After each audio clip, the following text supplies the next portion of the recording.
So at 16 weeks pregnant, I fell down the stairs.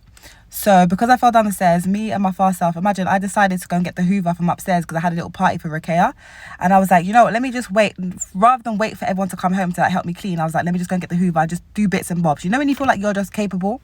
Anyway, I was only 16 weeks. I was barely even showing. So I was like, you know what, cool, let me go and get the Hoover. I went upstairs, got the Hoover, and then from the second step down all the way to the bottom, me and the Hoover rolled together. We rolled down the stairs, yeah? So anyway, obviously I stopped at the bottom and my foot was, when I tell you my foot was finished, one of my foot was pounding. It was just like, I thought it was broken, right? And in front of my face, my foot started to inflate. Anyway, I was only on the floor for about, I don't know, maybe like 2-3 minutes. And then my husband walked in. So obviously he found me at the bottom of the stairs.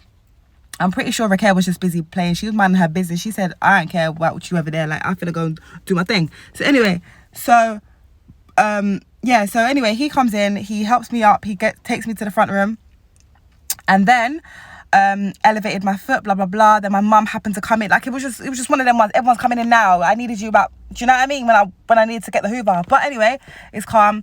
And then they took me to the hospital. When they took me to the hospital, during my little assessment thing, you know when you go A&E, they have their little pre-assessment thing before you get like seen by a doctor. So in the pre-assessment, first of all, they were like, you can't go to like the triage bit because you're only 16 weeks. You have to wait for your 20 weeks before you can go and get proper help, yeah, even though you're pregnant. I was like, can you at least just check to see if there's a heartbeat, blah blah blah, because at this point I was proper paranoid because it was a really really really really bad fall. So anyway, during my pre-assessment, the alarm thing went off, and the woman, even though she was just an assessment woman, I don't know who she was, but she was, for me, you're just assessment woman, innit? I don't even know who you are, but you need to carry on doing my assessment. But anyway, the alarm went off to the point where there was an emergency in the A&E department, right? So all the doctors and everyone else rushed. So the pre-assessment woman gave me my folder, my medical folder, told me to wait in the waiting room and someone will call me as soon as someone else is available. So I thought, cool. Obviously, I'm going to go through my folder. In my folder, I found out that when I was like, I think about 4 or 5, I had this thing. I don't know how to pronounce it, so I'll put it on the screen. And it's some type of like inflammation of the rib cage or something, yeah?